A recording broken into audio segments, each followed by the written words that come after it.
하나님의 은혜와 평강이 함께하기를 기도드립니다. 오늘도 우리 주님이 주시는 은혜 가운데 거하고 그 은혜를 누리는 세상에서 가장 행복한 하루가 되기를 주님의 이름으로 기도드립니다. 우리는 살아가면서 때로는 어려움을, 환난을 겪을 때가 많습니다. 그럴 때마다 우리는 그러한 상황 가운데서 선택을 하게 됩니다. 그 선택이 때로는 더 힘든 결과를 낳을 수도 있고, 그 선택이 때로는 우리의 믿음에 대한 고백이 될 수도 있습니다. 우리가 어려운 상황 가운데서 어떠한 선택을 하는 것이 과연 믿음에 대한 고백을 할 수 있는 선택이 될 수 있을까요? 오늘 본문의 에스더는 우리에게 믿음의 선택, 믿음의 고백에 대해서 이야기를 해주고 있습니다. 제가 새벽 설교를 할 때마다 구약의 역사서 중심으로 인물들을 살펴보고 있었습니다. 어느덧 구약의 역사서의 마지막인 에스더 이야기를 진행하고 있습니다. 지난주에 말씀드렸다시피 에스더 전체에서는 하나님에 대한 언급이 없습니다. 그럼에도 포로 귀환 때 페르시아에 남아있는 유대인들 그 이야기들 중에 에스더 왕후가 유대인 말살 정책을 어떻게 막았는지 그 자체가 하나님의 은혜와 섭리였기 때문에 성경에 삽입될 수가 있었던 것입니다. 오늘 본문은 우리가 너무나 잘 알고 있는 에스더의 명대사가 기록되어 있습니다. 죽으면 죽으리이다. 너무나도 유명한 말씀이죠. 에스더의 죽으면 죽으리이다 이 말을 우리는 너무 유명해서 너무나 쉽게 사용을 하고 있습니다. 그러나 에스더가 그 말을 하기까지 수많은 고민과 결단을 했음을 우리는 알고 그 말의 의미를 기억하고 사용해야만 하는 것입니다. 본문의 상황은 이렇습니다. 아하수에로 왕의 측근인 하만이 페르시아에 남아있는 유대인들이 높은 신분에 있는 것을 시기하게 됩니다. 그래서 하만은 유대인 말살 정책을 준비해서 왕의 비위를 맞추면서 그 정책을 추진하게 됩니다. 이 사실을 알게 된 모르드게는 에스더와 사촌지간인데 모르드게는 유대인 말살 정책의 그 조서를 보고 베옷을 입고 죄를 뒤집어 쓰고 통곡을 하고 있습니다. 그러나 왕의 명령은 이미 조서가 찍혀서 각 지방에 내려가게 되어 그 조서대로 진행이 되어야만 하는 것입니다. 그래서 모르드게뿐만 아니라 모든 유대인들이 통곡을 하고 있는 그 가운데 모르드게와 왕후 에스더가 서로 이야기를 주고받는 내용이 오늘 본문에 기록되어 있습니다. 모르드게는 에스더에게 에스더 네가 왕후가 된 것은 어찌 보면 지금을 위한 것이다 라고 말을 합니다. 그렇기 때문에 네가 왕을 찾아가서 옆에서 말을 잘해서 이 말살 정책을 말려야 한다라고 그는 에스더에게 부탁을 합니다. 그러나 에스더는 모르드게의 이 말에 즉각적으로 순응하지는 않았습니다. 그러자 모르드게는 에스더에게 저주 비슷하게 말을 하게 된 것입니다. 14절 말씀 우리 다시 한번 같이 읽어보겠습니다. 14절 함께 읽겠습니다. 이때에 내가 만일 잠잠하여 말이 없으면 유다인은 다른 데로 말미암아 노임과 구원을 얻으려니와 너와 내 아버지 집은 멸망하리라. 내가 왕후의 자리를 얻은 것이 이때를 위함이 아닌지 누가 알겠느냐 하니. 아멘. 모르드게는 에스더에게 분명하게 말합니다. 네가 지금 말하지 않고 잠잠하게 있더라도 유대인들은 하나님이 다른 손길을 통해서 분명히 구원해 줄 것이다. 그러니 네가 지금 왕후 자리를 얻은 것이 이때를 위한 것이니 하나님의 역사에 동참을 하라라고 그렇게 선택의 기회를 준 것입니다. 아니 어쩌면은 선택의 기회가 아니라 어쩔 수 없는 선택을 강요하고 있습니다. 왜냐하면 너 혼자만 살려고 할 때 너 혼자 사는 것이 아니라 오히려 너와 내 집안이 멸망하게 될 것이다 라고 저주 비슷하게 말을 하면서 에스더의 선택을 강요를 하고 있는 것입니다. 모르드게의 말을 듣고 에스더는 유대인들을 모으고 에스더 자신을 위해서 금식 기도를 하라라고 부탁을 합니다. 이때 에스더가 죽으면 죽으리이다 라고 말씀을 하게 된 것입니다. 우리 16절 말씀도 다시 읽어보겠습니다. 함께 읽겠습니다. 당신은 가서 수산에 있는 유대인을 다 모으고 나를 위하여 금식하되 밤낮 3일을 먹지도 말고 마시지도 마소서. 나도 나의 시녀와 더불어 이렇게 금식한 후에 규례를 어기고 왕에게 나아가리니 죽으면 죽으리다 하니라. 아멘. 우리는 에스더의 죽으면 죽으리다 라는 말, 그것은 결코 가벼운 말이 아니라는 것을 기억해야 됩니다.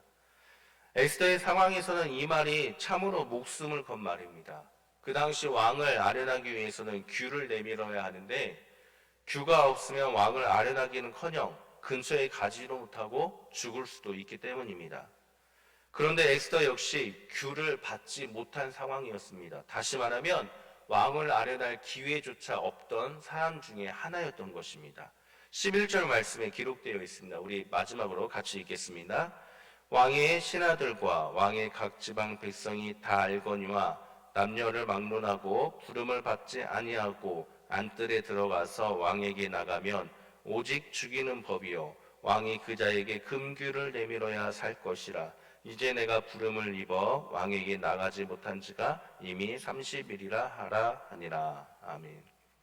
아하스웨로 왕은 변덕스러운 사람이었다라고 그렇게 평가를 하고 있습니다. 너무나 변덕스러워서 사람을 살렸다 죽였다 하는 일을 반복하는 과정이 여러 차례 있었다고 말을 합니다. 어쩌면 왕후 와스디를 폐위한 것도 왕의 변덕이었을지도 모른다라고 그렇게 평가를 합니다. 아하스웨로 왕이 잔치에서 왕후 와스디를 초청했던 이유는 왕후의 외모가 뛰어났기 때문이었습니다.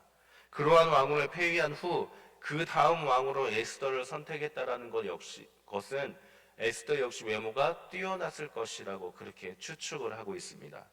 그런데 왕은 에스더를 왕으로 맞은 후 시간이 흐르자 30일을 찾아오지 않았다라고 기록하고 있습니다. 왕의 마음이 변했다라는 것을 뜻합니다. 왕후 에스더에게 왕의 관심이 점차 사라져서 만나지 못한 지 30일이나 되었다라고 에스더는 그렇게 말을 하고 있습니다. 단순히 왕의 관심이 사라졌다면 에스더가 왕을 아뢰라는 것에 대해서 이렇게 고민하고 있지는 않았을 것입니다. 다른 귀족들이라면 왕의 관심이 없더라도 어떻게 해서든지 왕후라는 자리에 있었기 때문에 그 자리에 자식을 앉혀서 정치적인 기반을 다지려고 했었을 것입니다. 그러나 에스더는 왕 외에는 아무런 집안에 백도 없었고 더군다나 포로의 2세였던 유대인이었기 때문에 에스더의 입장에서는 참으로 난감한 일이었던 겁니다. 우리나라 역사에 봐도 알 수 있듯이 아군이 없는 왕후는 모함 몇 번 당하고 오해받을 상황이 되면 목숨이 위태로워집니다. 지금 에스더의 상황이 이와 같습니다. 아무런 가문도 없고 집안에 백도 없고 천한 신분이었던 포로의 2세가 이제 왕후가 되었기 때문에 많은 이들의 시기와 질투를 받고 있는데 왕의 관심이 점점 멀어지게 되니 언제 어떻게 죽을 상황, 그 상황이 바로 에스더의 상황인 것입니다. 어쩌면 에스더는 여기저기 눈치를 보면서 자신의 위치를, 자신의 기반을 다지기 위해 하루하루 살아가고 있었을지도 모릅니다. 어떻게 하면 아군을 만들 수 있을까? 어떻게 하면 자기 편을 만들 수 있을까? 그렇게 고민하면서 하루하루 치열하게 살아가는 상황이 에스더의 상황입니다. 그러한 상황 가운데서 사촌 모르드게가 왕에게 찾아가서 탄원을 하라라고 말하니 얼마나 고민이 되겠습니까? 왕의 관심이 사라진 지 30일이나 지났는데 왕을 알아나면 죽을 수도 있는 상황인데 만약 살게 된다 하더라도 이것이 별미가 되어서 다른 귀족들에게 꼬투리를 잡혀 언제 어떻게 죽을지도 모르는 상황인데 왕을 찾아가라니 얼마나 고민이 되겠습니까? 만약 성도님들이 이러한 상황이었다면 어떠한 선택을 할 수 있겠습니까?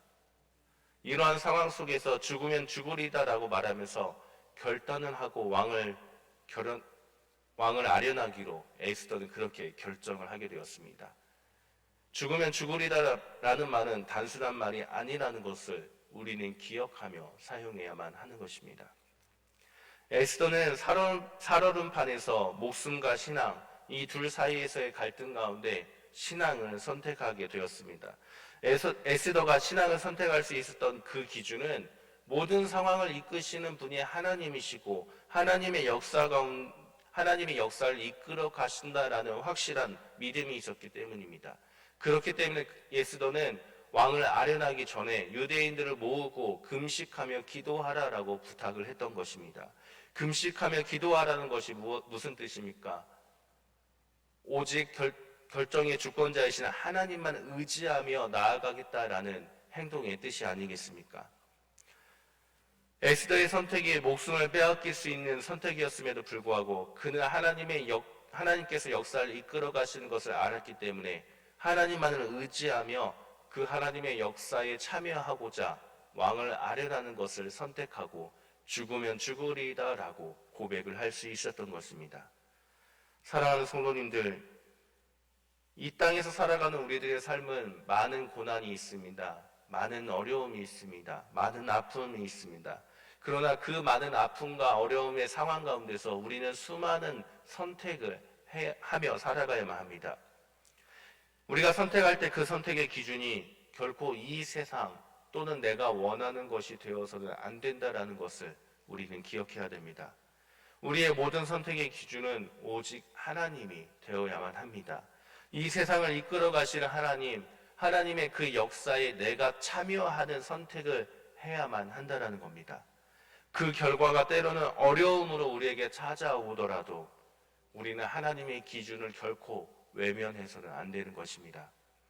선택은 결국 전적으로 본인의 의지에 달려 있습니다. 에스더처럼 지금 내 상황에서 하나님의 역사를 바라보면서 하나님의 기준을 선택하는가? 아니면 지금 내 상황을 유지하기 위해서 내가 원하는 선택을 하게 되는가? 그것은 전적으로 나 자신의 의지에 달려 있는 것입니다. 사랑하는 성도님들, 그렇기 때문에 오늘 하루도 하나님의 역사에 내가 참여하는 선택을 함으로써 주님과 동행하고 주님을 기쁘게 하는 행복한 하루가 되기를 바랍니다.